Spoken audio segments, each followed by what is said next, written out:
Hey, I'm Kat, and I never met a South Korean zombie drama I didn't love. In 2016, there was the surprisingly moving smash hit Train to Busan. And then we got 2019's supremely entertaining show Kingdom, which tells the story of a deadly virus sweeping the land while members of the elite classes fail to protect the populace and use the virus to further their own political agendas. And now Netflix has given us All of Us Are Dead, which released earlier this year and hit #1 on the Netflix charts in 25 countries. The plot is very straightforward. A highly contagious virus breaks out in a high school, and we follow several groups of students and teachers trapped inside, trying desperately to survive. There are also a handful of side stories, most notably the science teacher who created the virus, the detective trying to track down the cure, and a firefighter trying to save his daughter who is trapped inside the school. And this right here is the edge of spoiler-free territory, so proceed further at your own risk. There's going to be some spoilers for Train to Busan as well, so hurry up and watch that movie already. Because I'm about to dive in to all the reasons that I, a person who never met a South Korean zombie drama she didn't love, had some very mixed feelings about All of Us Are Dead. South Korean film and TV is fast becoming known for its excellence in combining high-production entertainment and biting social commentary. And All of Us Are Dead is no exception. There are critiques here of corruption, systemic violence, and the many ways adults fail children. And just like other South Korean shows, it isn't exactly subtle about delivering its criticism of the social systems we live in. But damned if it isn't great nonetheless. Let's start at the beginning with Patient Zero, a kid who's being bullied to the point of attempted suicide. His father, a science teacher at his son's school, decides to take matters into his own hands. He injects his son with a particularly potent dose of testosterone and who knows what else to force his son to fight back and defend himself. And it works. A little too well. But All of Us Are Dead doesn't stop at condemning bullying itself. It's more interested in taking aim at the institutions that allow it to happen. Because this father's desperation, the reason he felt forced to take matters into his own hands, is a direct result of the school system's unwillingness to do anything to protect his son. 학생이잖아요. 그 반성하고 재발 방지 약속 받았으면 됐지. 학교 평가도 못하고 줄줄이 앞두고 그렇게 긁어부스럼 만들 필요 있어요? And these scenes, well, they hit very, very close to home. When I was in primary school, I got bullied a lot. It was mostly name-calling, but it did occasionally turn physical. One time, my mum took me home early from after-school care with a lump on my head because the other kids had decided to surround me and throw gum nuts at me. There's this one memory I have of running into the aftercare building and telling one of the carers there that I was being bullied, and her response being to laugh. I barely remember any particular incidents of the actual bullying, which took place over years and on a sometimes daily basis. I don't remember anymore which kids stood around and threw hard fruit at me. But I remember this aftercare worker. I remember her name, I remember what she looked like, I remember the exact moment I told her I was in trouble and she laughed in my face. And in a weird way, that hurt more than anything the other kids were doing to me, because she was an adult. If she wouldn't help me, I really was alone. And it made me angry. at all the teachers who saw what was happening and didn't care, or didn't care enough to do anything other than wring their hands and express concern. By the time I left that school, I despised every one of them. The rage and despair that drove this father to desperate measures wasn't caused by the school bullies, but by the staff who failed in their duty to protect, in the same way that when I was being bullied, my most vitriolic anger was reserved for the adults whom I felt had let me down. I not only recognised the familiar excuses and empty gestures the school system uses to remain complacent, I recognised my own fury and cynicism. 그래. 그만합시다. 다 죽으면 어때? 어차피 이런 세상 그런 인간들. And as I watched the virus's pull to violence growing irreversibly stronger inside the boy, I also recognised something bigger being depicted here regarding the consequences of society's tolerance of school violence. The way it makes victims feel they have no other choice but to turn violent to protect themselves against their bullies, because nobody else is protecting them. 내가 죽든 걔들이 죽든 누군가 죽어야 괜찮아지는 거 아니야?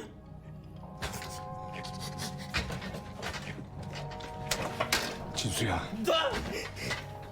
그 새끼들 다 죽일 거야. Once the virus spreads through the school, the two other victims of bullying turn monstrous too, in even more chilling ways.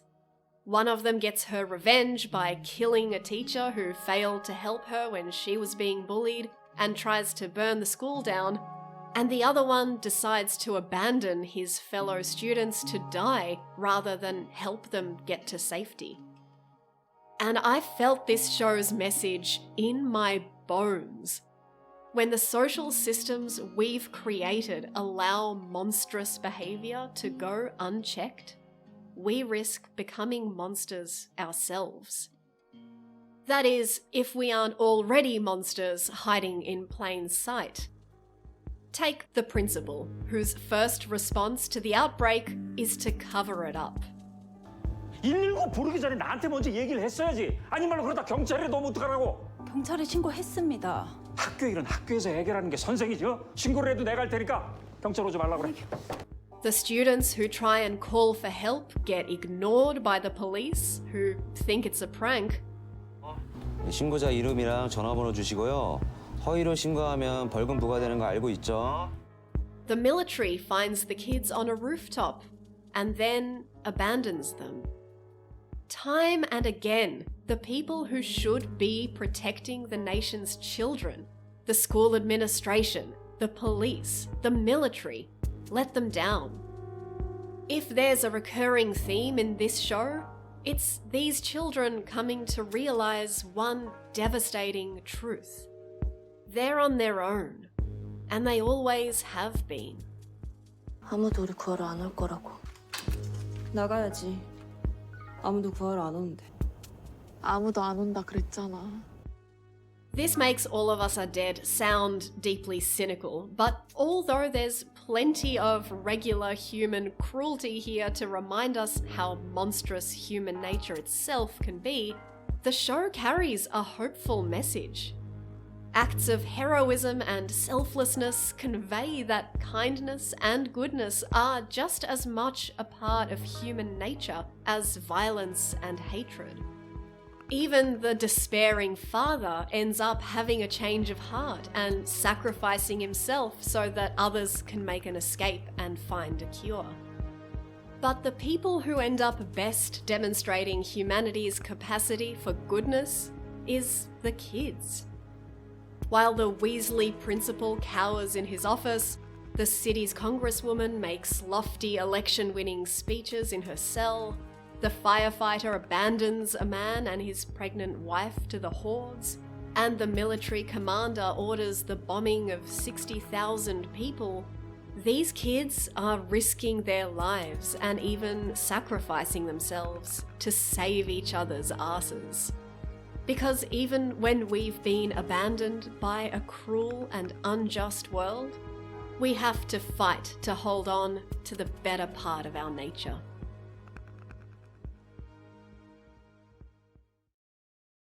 Okay, here's where things start to get a little less gushy. Because even though I think All of Us Are Dead makes for a pretty worthy addition to the canon of South Korean popcorn social critiques, it's far from the best.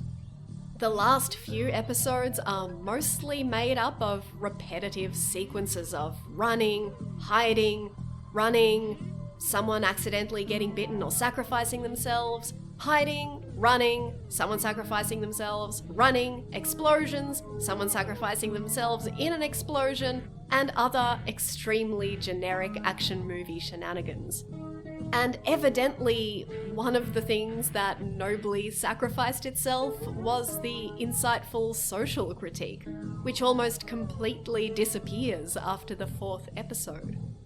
One reason for this, no doubt, is the runtime of 12 one-hour-long episodes, which the show clearly struggles to fill. But I think another reason is its own huge budget.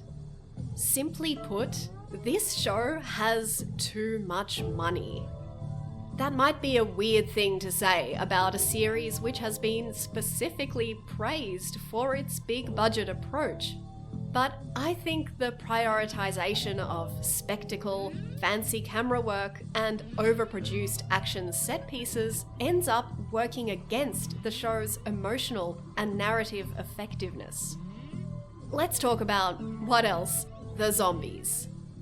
This is the most difficult part of this show to critique because, on a purely technical level, the zombies are brilliant. And I can't even show you the most impressive, and by impressive I mean utterly disgusting, bits. I told you this show was cashed up. But is it scary?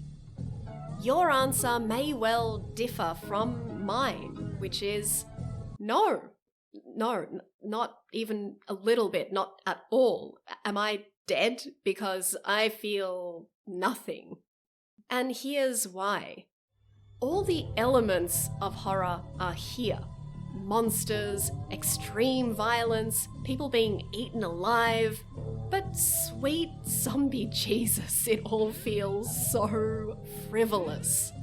The camera lingers on lavish zombie transformations, which are so obnoxiously loaded, full of CGI and elaborate prosthetics and wacky contortions, that they become unintentionally comedic. Is this a zombie plague or a frickin' carnival show?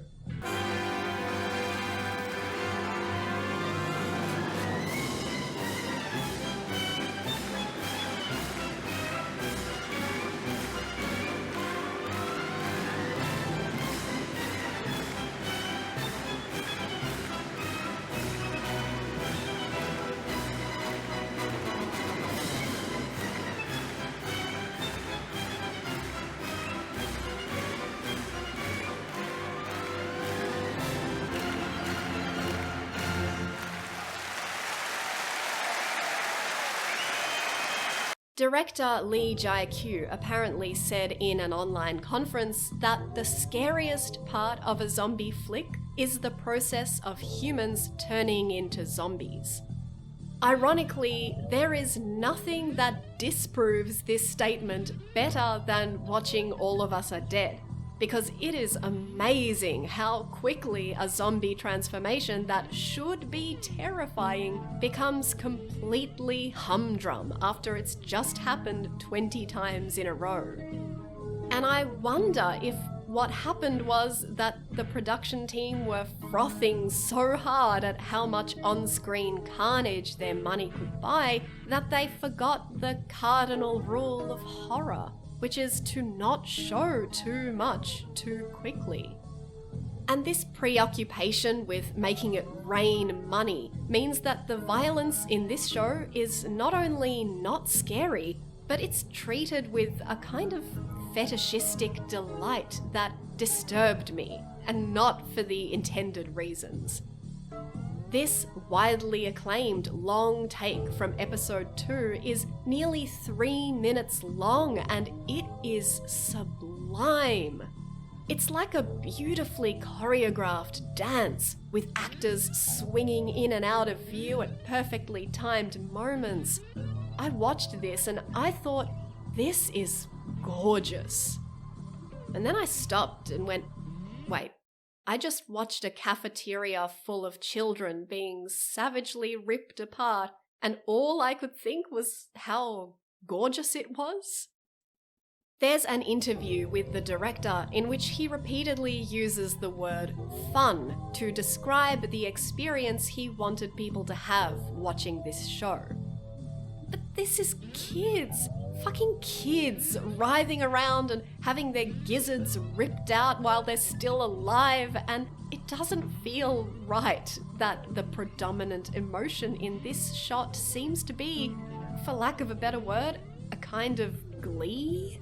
Like, I can almost feel the director's giddy joy as he swooshes his camera around and films expensive long takes of children being torn apart.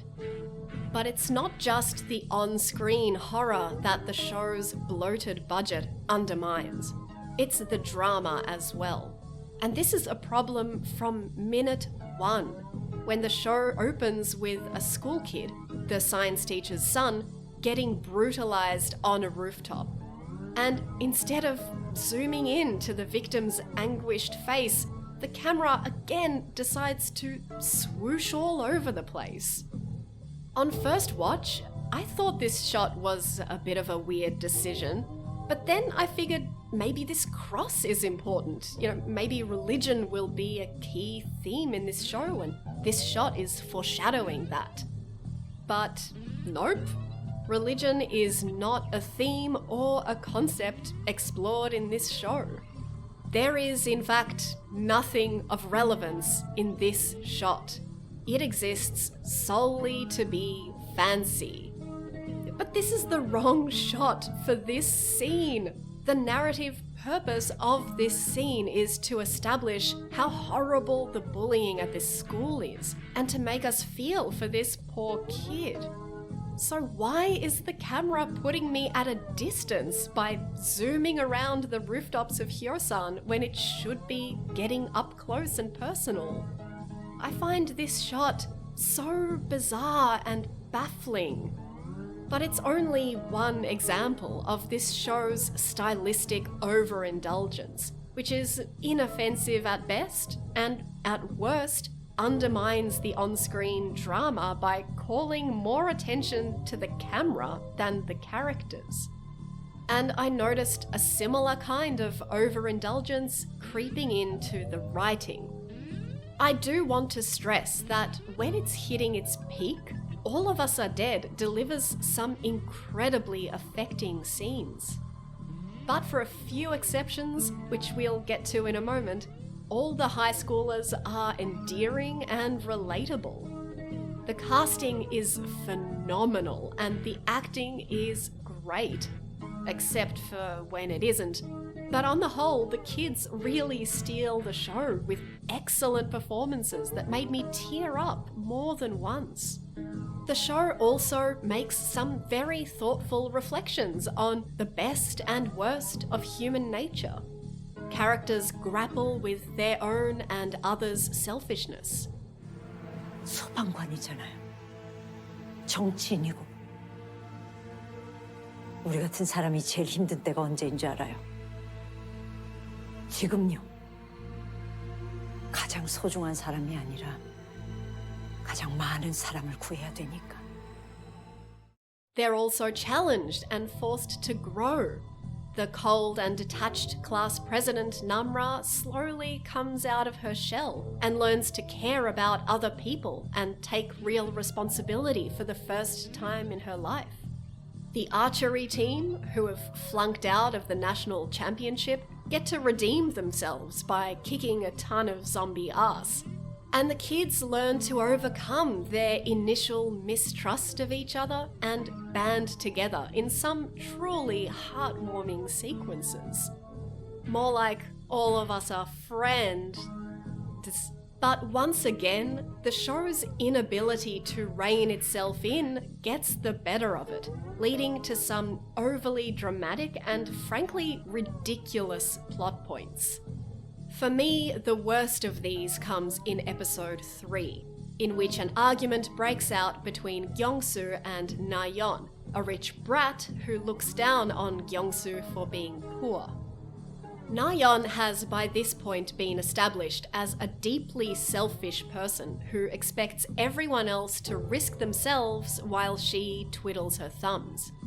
She accuses Gyeongsu of having been bitten, the kids take his side, they end up being right, and she gets upset at this, so she murders him. Now, I know teenagers do stupid things sometimes. I mean, I once burned my friend's dad's priceless rug by tipping a shisha pipe over on it while I was drunk, but I've never murdered another person to win an argument, so I guess I'm okay. But it wasn't the fact that she murdered him that stretched my disbelief to breaking point. No, it's that she kills him by turning him, a person she is locked in a room with, into a killer zombie. Now, I believe this bitch would put other people in danger, but based on everything we know about her character, I simply refuse to believe she put herself in that much totally unnecessary danger. Not just once, but a second time when she leaves the safety of the room because she's sad that nobody likes her after she murdered a person. I think there was a really interesting story to be told here about overcoming prejudice, and the show obviously wants to tell that story. It's notable that in the original webcomic, there's no mention of any class differences between Nayeon and Gyeongsu. But in veering into this extreme tangent of I was a bit bigoted so I murdered the poor kid, Nayeon's subsequent redemption arc becomes entirely focused on her feeling guilty about having killed someone rather than about having been bigoted. And we never actually see her interrogate her prejudices towards poor people or decide to treat them differently. The issues relating to class prejudice are firmly established and then never really resolved because the story took a hard right turn into the world's most out-of-the-blue murder plot, rather than exploring how bigotry and selfishness actually affect human relationships and how these issues can be overcome. But Nayeon isn't even the least believable character. That honour goes to Guinam, a literal knife-wielding serial killer straight out of a slasher flick. His only motivation in the entire show is to either drive people to suicide by bullying them, or to just stab people until they're dead.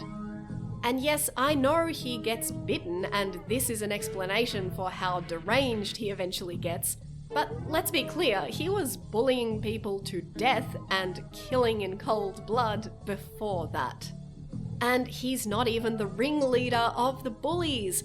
That would be this guy, whatever the hell his name is, who, upon seeing that they appear to have just killed a kid, doesn't even blink. Exactly how many children made of pure liquid evil are there at this one school? If you'll forgive me, I'd like to digress a bit here, just a tiny bit. Because I'd be remiss if I didn't talk about the thing this show is desperately trying to be. We need to talk about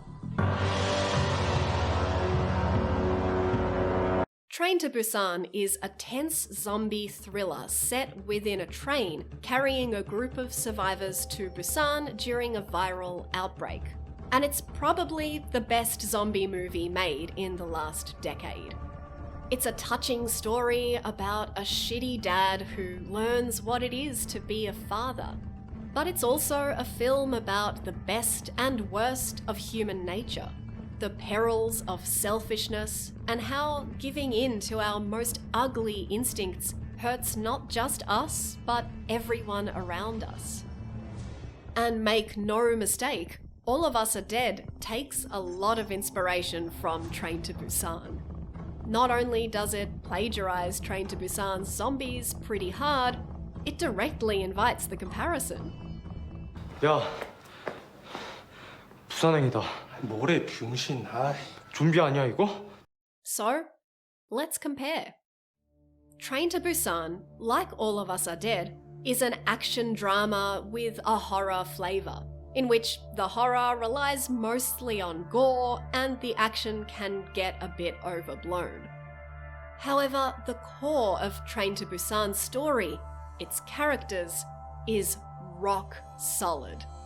Every one of them, from the selfless father-to-be, to the teenage lovebirds, to this selfish prick, has their own clear and believable motivations. And because of this, every turn of the plot feels surprising yet inevitable. And here's what gets me. All of Us Are Dead is so obviously inspired by Train to Busan, but it doesn't seem to fully realise that in amongst the gore and the action, Train to Busan is a human drama first. And it works because of the consistency and gripping relatability of its characters.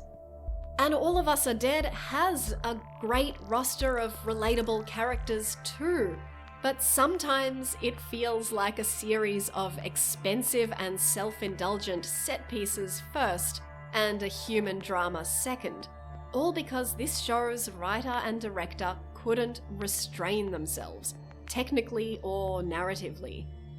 Train to Busan didn't need a serial killer. Its villain was a regular old selfish bastard in a business suit. And you know what? That's scarier. There are some wonderfully touching moments in All of Us Are Dead, but nothing in this show got me in the gut like this train carriage full of terrified people screaming at our heroes to get out because they might be infected. Nothing in it made me cry like a baby the way I do when I watch Sok-woo finally rediscovering the joy of fatherhood right before sacrificing himself to save his daughter. And so, All of Us Are Dead ends up comparing less favourably to Train to Busan, which is still the better watch, and by the way, was made on a relatively small budget of $8 million, which kept it laser-focused and fast-paced. In comparison, All of Us Are Dead is long and meandering and tonally a bit of a mess, smashing together serious themes and schlock in a way that feels jarring, inserting attempts at social commentary that go nowhere, and making stylistic choices that undermine both the horror and the drama.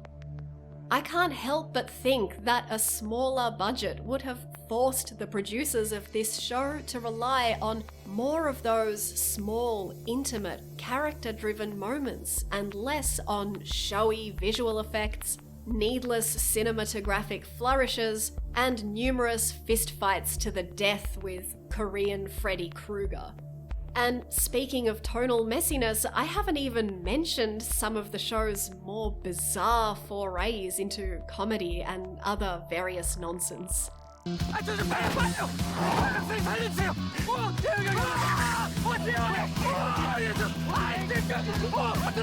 Is there anyone who watched Train to Busan and thought, well, this is fine, but I really wish I was watching a dumb social influencer running around aimlessly for 15 minutes?